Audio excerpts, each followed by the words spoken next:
was, why didn't you talk to the Secretary of State when you conducted your so-called comprehensive review? Republican Congressman Jason Chaffetz of Utah was in that closed-door deposition and has been pursuing the facts in Benghazi from the beginning. Congressman, good to see you again. Hey, Megyn, thanks. What was the explanation? Well, look, we were in there for close to 7 hours. I was there for about 90% of it. In the spirit of what we agreed to do in that room, that transcript, I think, will ultimately be made available in public. We will do a public hearing, but I can't get into the direct specifics. I will tell you, I think that the ARB, the Accountability Review Board report, is incomplete. They didn't interview certain key people. They didn't look at certain things. And we as a Congress should be able to look at the same documents and talk to the same people that the Accountability Review Board looked at. So it's all well and good to talk to Ambassador Pickering, who conducted the review, right? I mean, he talked to people, so it's interesting to talk to him.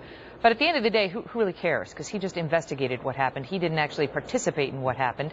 I think the American people who are following the Benghazi story want to hear from Secretary Clinton, who went before Congress once, but to be honest, it wasn't very fruitful.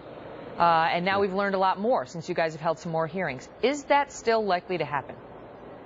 I hope it does happen. We seek truth and justice. We have 4 dead Americans. We have hundreds of embassies and consulates, thousands of people serving overseas. Of course we got to get to the truth. But forgive me for interrupting you, but with all due respect, that sounds like rhetoric. You hope and, you know, whatever. No. I know, but the question is it likely to happen?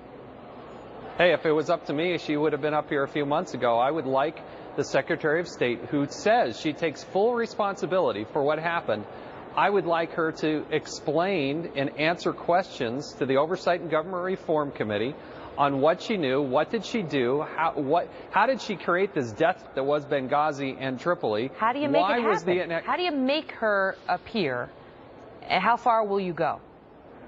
I mean, if we have to issue a subpoena, I still think that's within the realm of possibilities. We have been doing an accelerated job, even though it's taken like 9 months to this point. There are more and more whistleblowers coming forward. We're doing more and more interviews. The State Department on Friday owes us an answer on how we're going to, we've issued a subpoena. They owe us documents by Friday. We've asked Secretary Kerry to provide the 13 people to the United States Congress so we can interview those people.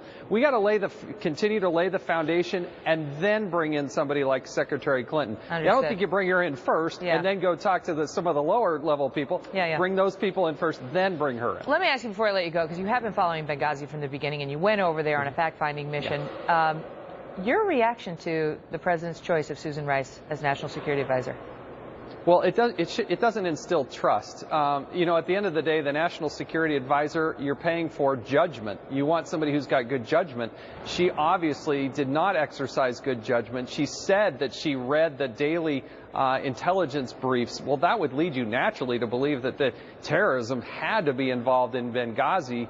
And so I think she has terrible judgment. The president is rewarding loyalty and not necessarily perspective and judgment. And that's what makes it so disappointing. There's a reason why he's appointing her to a position that doesn't require Senate confirmation, because there's no way she could pass that. Before I let you go again, because I want to follow up with you on that.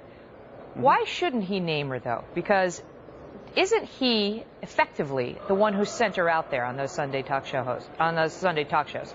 And she was given these talking points that we now know were drafted by the intel community, but heavily edited with states' input and White House input. Why should that be a career ender for her or prevent her from getting this promotion when it really was her higher-ups who put her in that position to begin with?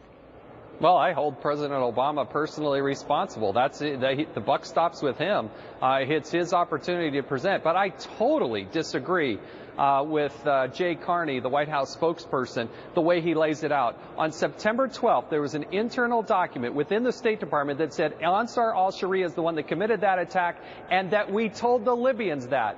Through this process, the truth was the casualty here. It got further away from the truth, not closer. And when Ambassador Rice got those talking points, not only did she use bogus, made-up based on myth talking points, she embellished them and started injecting other parts into the discussion we had never heard before because they were made up. They were never true at any point in time, Megyn. It's interesting to hear you talk about what the State Department knew with respect to Ansar al-Sharia, because ultimately the UN ambassador answers to Hillary Clinton. She answered to the Secretary of State. I mean, that's her oversight department, right? The State Department. Yes. So, you know, there was always a question about why they sent out Ambassador Rice and not Hillary Clinton on those Sunday shows. I'll give you the last word, sir.